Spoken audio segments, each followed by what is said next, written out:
የልዳው ሰማዕት በፈረሱ ላይ ቢሆን ወይም በምድር ላይ ቢቆም ግርማ ሞገሱ ዘወትር በላዩ ላይ ይነበባል።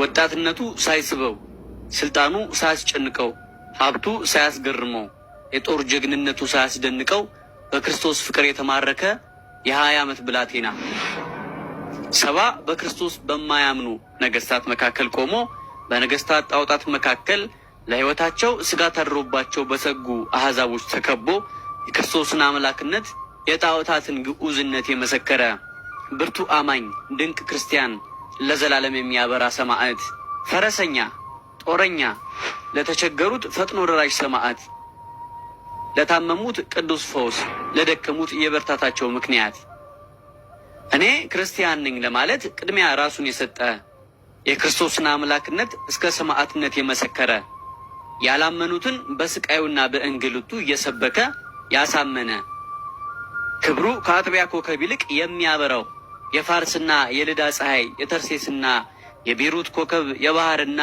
የየብስ ብርሃን የጌታችን የኢየሱስ ክርስቶስ ሰማዕት ንዑድ ክቡር የልዳው ኮከብ ቅዱስ ጊዮርጊስ ነው። ውድ የልዳው ኮከብ የቅዱስ ጊዮርጊስ የመንፈስ ልጆች በዛሬው መርሃ ግብራችን ከገድለ ጊዮርጊስ አንበበን የተረዳነውን ታሪክ ለበረከትና ለመረዳት ያክል በጥቂት ይዘንላችሁ ቀርበናል። ምንም በአጭሩ ቢሆን ልብ ማድረግ ከልባችን ከተቋጠረ ያጠረው ሁሉ ይረዝማል። ደግሞም እኛ በመጠኑ መንገድን ለመክፈት ያህል ከበረከቱ ለመሳተፍ ክርስቲያናዊ ምግባርና ውሏችንን በጥቂት ለመገንባት እንድንችል እንጂ ቅዱስ ጊዮርጊስን ገድል ትሩፋት፣ ሕይወትና ተአምራት ማን ጽፎ ማንስ ተናግሮ ይጨርሰዋል? በመሆኑም ዛሬ ዳረጎት ትሆናችሁ ዘንድ በመጠን ቀንብበን አቀርበንላችኋል።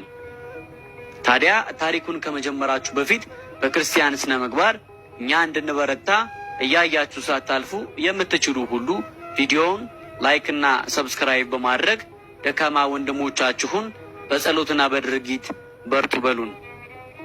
አሁን ተነግሮ ወደማያልቀው ወደ ቅዱስ ጊዮርጊስ ታሪክ እንገሰግሳለን። አብራችሁን ቆዩ።